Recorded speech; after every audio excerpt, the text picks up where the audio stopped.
আমি রান্না বসিয়ে দিয়েছি সন্ধ্যা বাজে। আর সন্ধ্যা বাজলে আমার বিকাল বা সন্ধ্যা হলে আমার রান্নার টাইম হয়ে যায়। আমি রান্না বসিয়ে দিয়েছি, আমি মশলা কষাচ্ছি। আমি পেঁয়াজ আর ব্লেন্ডার করিনি, পেঁয়াজ কুচি কুচি করে সব মশলার মধ্যে দিয়ে দিয়েছে, এই দেখুন। আর আজকে রান্না করব কলজা, গিলা, লোপা, সব কিছু মাংস আছে। এই দেখুন, এটা দেশি মুরগি।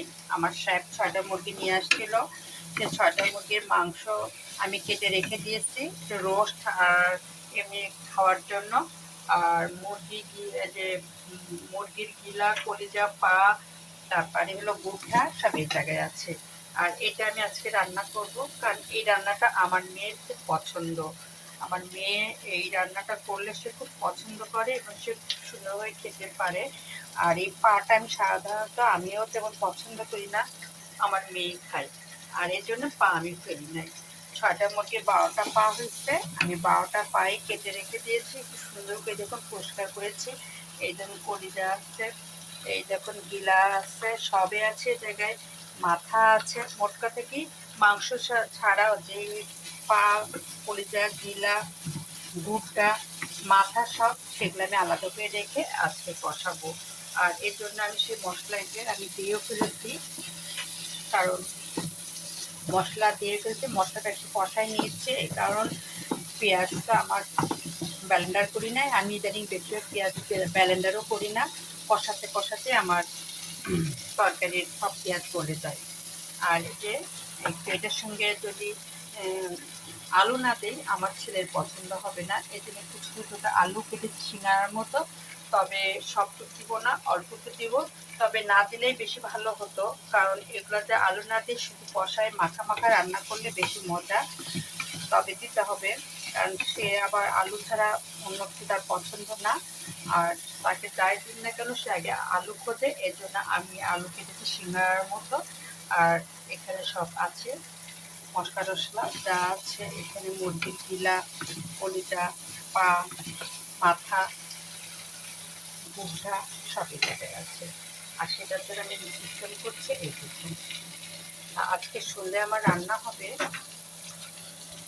আমি দিয়ে দিলাম, কারণ একটু বড় সব কিছু পরিষ্কার করে রেখে দিয়েছিলাম ইয়েতে, ফ্রিজে।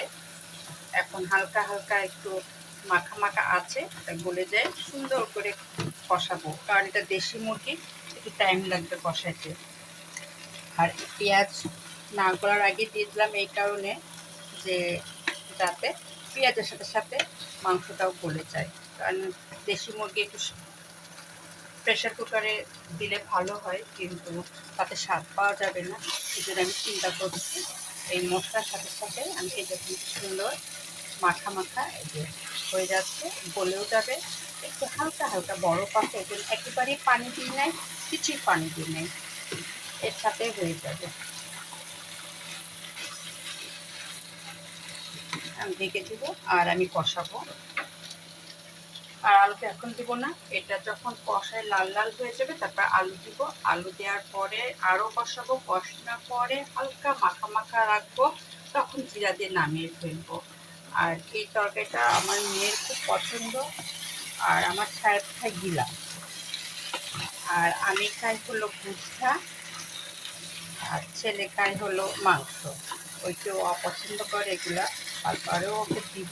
ওর জন্য তো মাংস দিয়েছি, যে বরফ হালকা আছে বরফ, তারপরে আমি দিয়ে দিলাম। মাংসটা কষাতে কষাতে বরফ ছিঁড়ে যাবে।